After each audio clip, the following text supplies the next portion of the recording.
Before Hercules became the greatest hero of ancient Greece, he lost everything.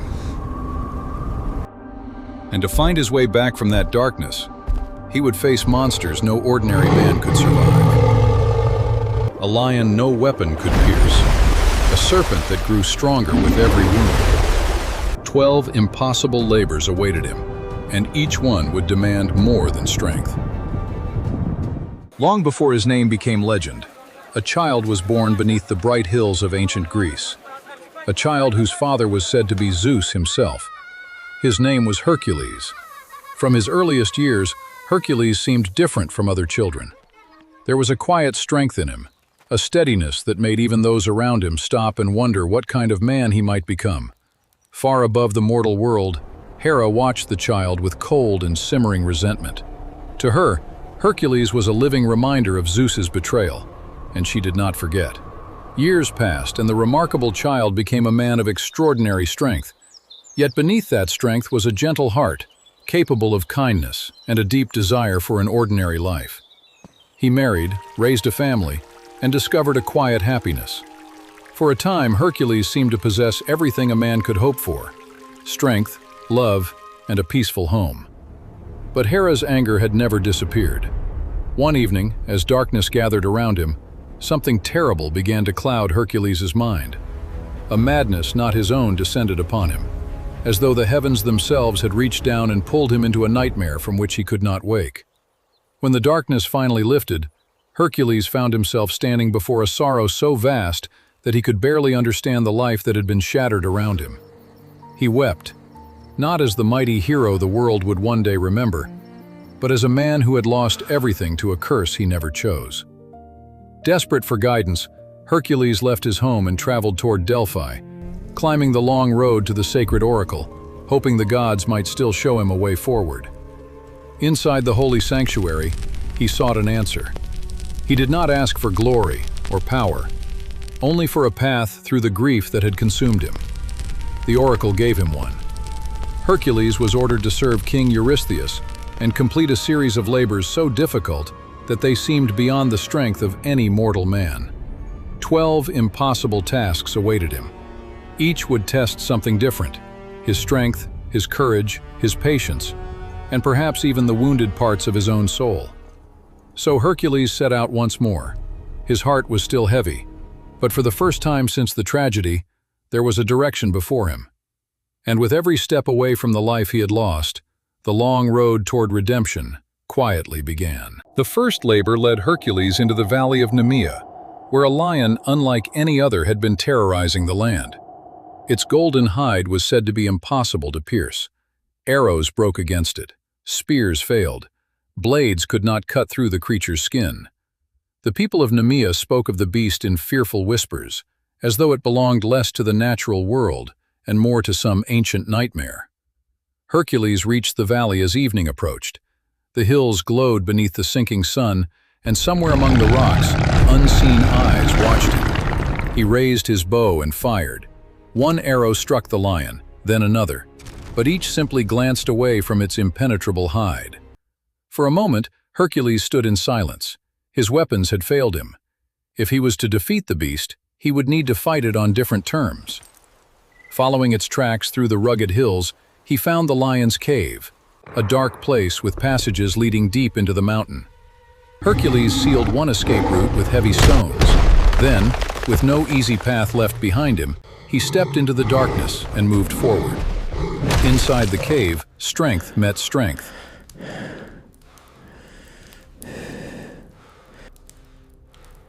The struggle was long and brutal, until at last the great lion fell still. Hercules sat beside the creature, catching his breath.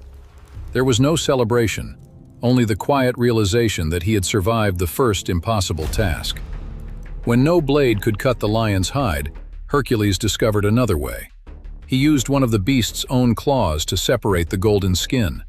He wrapped himself in the lion's fur, carrying its strength with him as he continued down the road ahead.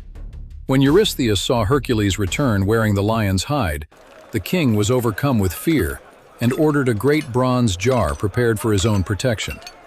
From then on, Eurystheus would receive Hercules' reports from a safe distance, unwilling to stand too close to the man who had defeated the impossible. One labor was complete, 11 remained, and already Hercules was beginning to understand that redemption would demand far more than strength. The second labor carried Hercules into the dark and misty swamps of Lerna, where ancient waters hid a terror known as the Hydra. The creature was said to possess many serpent heads, and its poisonous breath could destroy the life around it. This time, Hercules did not travel alone.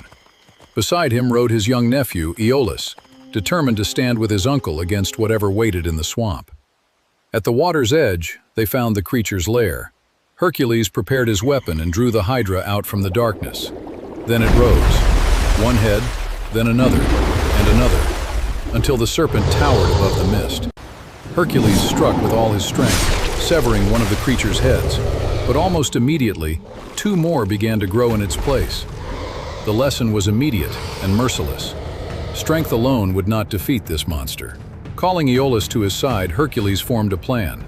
Each time he cut away a head, Iolaus would seal the wound with fire before another could emerge. Together they fought through the mist, one striking, one holding back the endless return of the Hydra's deadly heads. Slowly, their plan began to succeed. Where brute force had failed, patience and cooperation began to turn the battle. At last, only the final head remained, the immortal head that could not simply be destroyed. Hercules severed it and buried it beneath a massive boulder, sealing the creature away beneath the earth. Before leaving Lerna, he dipped the tips of his arrows into the Hydra's poisonous blood, unaware that this choice would shape events still far ahead. 2 labors were now behind him. Hercules had faced strength that matched his own, and learned that even the strongest man may need someone beside him. With the swamp behind them, Hercules and Iolaus left Lerna knowing that another impossible challenge was already waiting somewhere beyond the horizon. The third labor demanded something entirely different.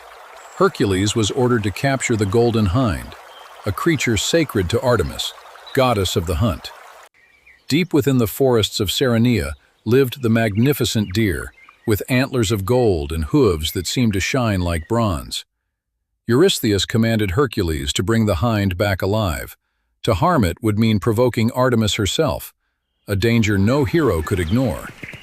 Hercules understood that this was not a task to be won through violence. From the beginning, patience would be his greatest weapon. So he began to follow the creature, not charging after it, not trying to trap it, but keeping a careful distance through the wilderness. The pursuit continued across mountains and valleys, beside rivers and through forests, as days slowly became months. For an entire year, Hercules followed the Golden Hind, learning the rhythm of its movements and refusing to force the moment. At last, beside a quiet river, the hind paused to drink.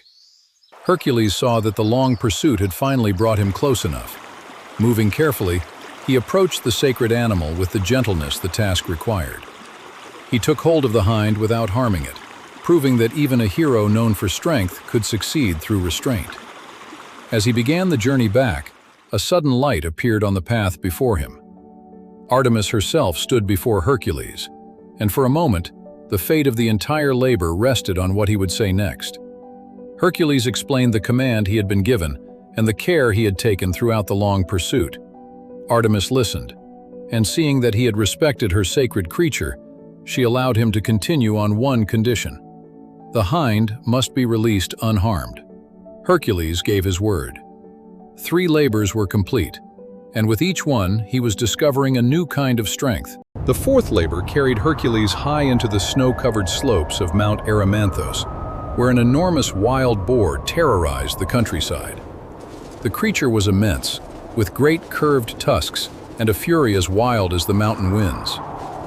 Eurystheus demanded that Hercules capture the boar alive, another task that offered no simple path to victory. Hercules climbed into the mountains, where the air grew thinner and the cold settled deep into the silence. At last, he found the creature's tracks near a frozen ridge and began to follow them through the snow. Instead of confronting the boar with force, Hercules began to drive it higher into the mountains. The deeper snow became part of his strategy. With every charge, the great creature sank and struggled against the drifts. Again and again the boar attacked, but its weight slowly became its weakness as the snow trapped its powerful legs. Finally, Exhausted and unable to move farther, the creature was caught in the deep snow. Hercules approached carefully and secured the massive boar, determined to complete the labor without causing needless harm. Then came the long journey down the mountain, snow crunching beneath his tired footsteps as he carried his impossible prize home. Still carrying the enormous boar, Hercules finally arrived at the palace of King Eurystheus. The moment Eurystheus saw the beast, fear overcame him. He leapt straight into his great bronze jar and refused to face Hercules. For the first time in many days, Hercules could not help but smile quietly to himself. 4 labors were complete. The road remained long, but something in his heart had grown steadier with every trial. The 5th labor was unlike the others. Hercules faced no monster, only enormous herds of cattle and stables neglected for 30 long years. King Augeas possessed vast herds, and the filth of decades had turned the stables into a task that seemed impossible to complete. Eurystheus ordered Hercules to clean the entire stable in a single day, expecting at last to give him a task beneath a hero's dignity. But Hercules did not despair.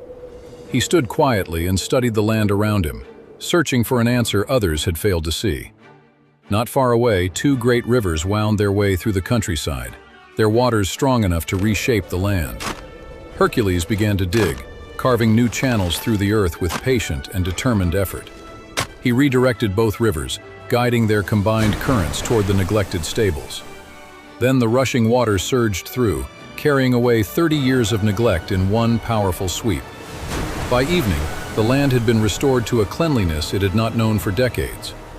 Yet when the labor was finished, King Augeas refused to honor his end of the bargain. Hercules, weary but steady, chose not to remain. Another labor waited, and he simply continued onward. 5 labors were now complete. The Nemean Lion, the Lernaean Hydra, the Golden Hind, the Erymanthian Boar, the Augean stables. Each had demanded something different: strength, cooperation, patience, restraint, and the ability to see an impossible problem from another angle. And the sorrow he once carried had grown a little lighter. Under a sky filled with slowly emerging stars, Hercules finally allowed himself to rest. The journey was far from over, but for one quiet moment, he had earned stillness. 7 labors still waited beyond the darkness. But for now, Hercules rested beneath the ancient sky, and the road ahead could wait until morning.